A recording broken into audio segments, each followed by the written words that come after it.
पहाड़ों वाले जंगल में एक गरीब लेकिन अच्छे दिल की एक चिड़िया रहती थी जिसका नाम था रानो चिड़िया। रानो चिड़िया का पक्का घर नहीं था। रानो चिड़िया एक पेड़ पर अपने तिनकों के घोंसले में रहती थी। रानो चिड़िया ने 2 अंडे दिए थे जिनकी वो बहुत ज्यादा रक्षा करती थी। जंगल में आए दिन बारिश और तूफान आते थे। रानो चिड़िया ने पेड़ की ऊपर वाली डाल पर पत्ते लगाए थे जो उसके अंडों को बारिश से बचाते थे। आज रात भी बहुत तेज तूफान आता है। रानो चिड़िया का घोंसला तेज हवा के कारण इधर उधर हिलने लग जाता है। वो बहुत मुश्किल से अपने अंडों को संभाल कर अपने पंखों के नीचे छुपाई बैठी थी। ए ऊपर वाले, मेरे अंडों की रक्षा करना।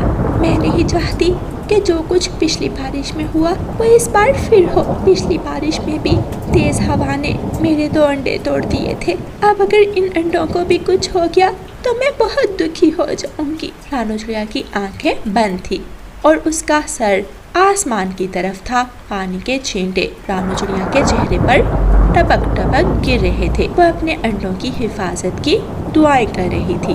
उसी रास्ते से किसान दूसरे जंगल से वापस अपने जंगल बैलगाड़ी पर जा रहा था। वो जब चिड़िया के पेड़ के पास जाता है तो वहाँ बैलगाड़ी रोकता है।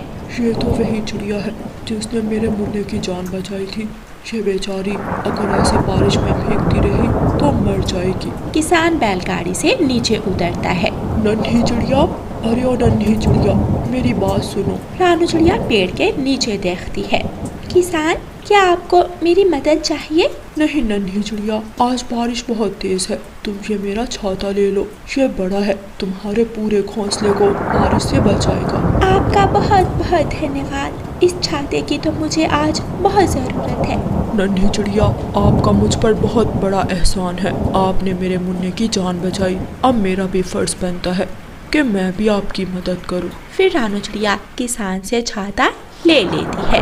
किसान अपनी बैलगाड़ी पर बैठता है और वहाँ से चला जाता है। रानो चिड़िया उस छाते को अपने घोंसले के ऊपर लगा लेती है। बारिश का पानी अब घोंसले में नहीं आ रहा था।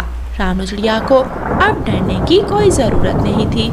वो आराम से रात अपने अंडों को पंखों में लिए गुजारती है।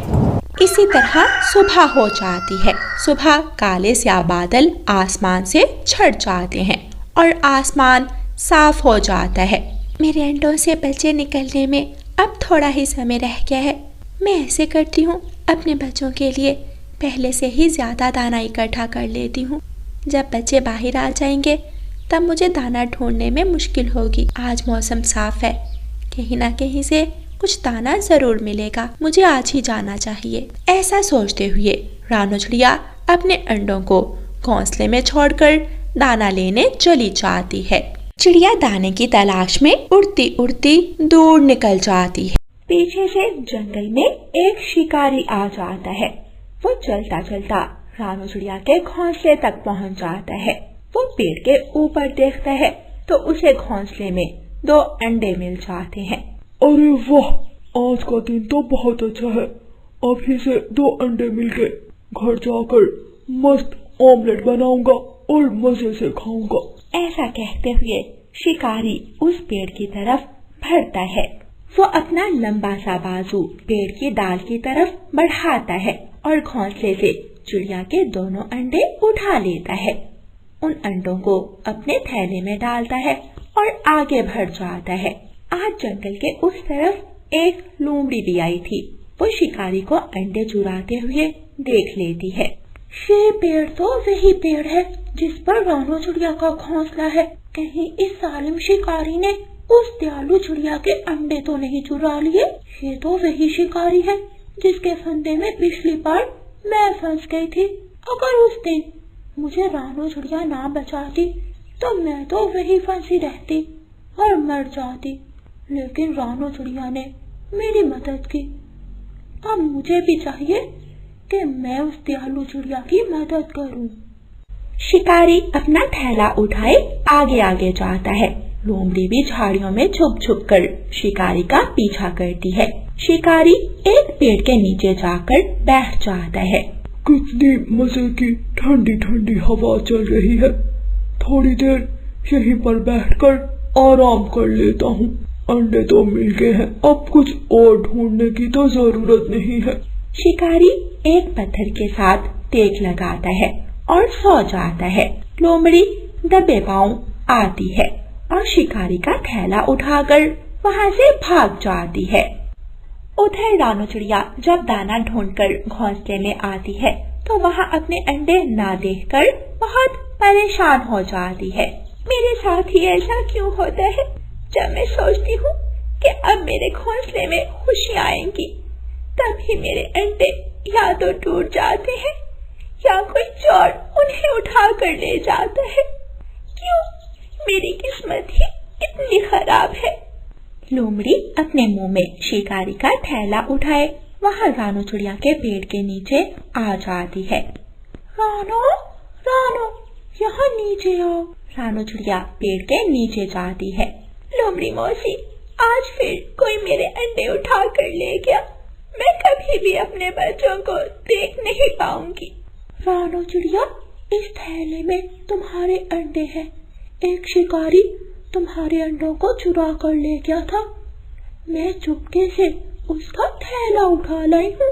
रानू चिड़िया लोमड़ी से वो थैला लेती है, अंदर पंख डालती है और अपने दोनों अंडे बाहर निकाल लेती है और अपने अंडों को अपने सीने से लगा लेती है। लोमड़ी मौसी, आपका बहुत बहुत धन्यवाद। आपने एक माँ को उसकी सबसे बड़ी खुशी वापस लौटा दी। चिड़िया, जब तुमने मेरी मदद की तो फिर मैं क्यों तुम्हारी मदद ना करती। आज से तुम अपने अंडों के पास ही रहा करो। तुम्हें कुछ भी चाहिए तो मुझे बता देना, मैं तुम्हें दाना ला दिया करूँगी। फिर रानू चिड़िया उस दिन से अपने अंडों के ऊपर ही बैठी रहती थी और उसका दाना लोमड़ी मौसी लेकर आया करती थी। फिर वो दिन आ ही जाता है जब अंडों से बच्चे निकलते हैं।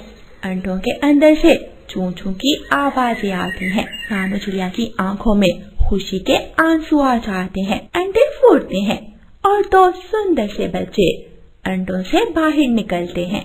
मम्मा, मम्मा, हमारी प्यारी मम्मा, मम्मा, मम्मा, हमें भूख लगी है। रानू चिड़िया जल्दी से दाना निकालती है, अपने दोनों बच्चों को अपने पंख से दाना खिलाती है। रानू चिड़िया ने दूसरों की मदद की तो दूसरों ने भी दयालु चिड़िया की मदद की और उसके घोंसले की रौनक वापस आ गई। प्यारे दोस्तों, इस कहानी को लाइक, अपने दोस्तों के साथ शेयर और चैनल को सब्सक्राइब करना बिल्कुल मत भूलना।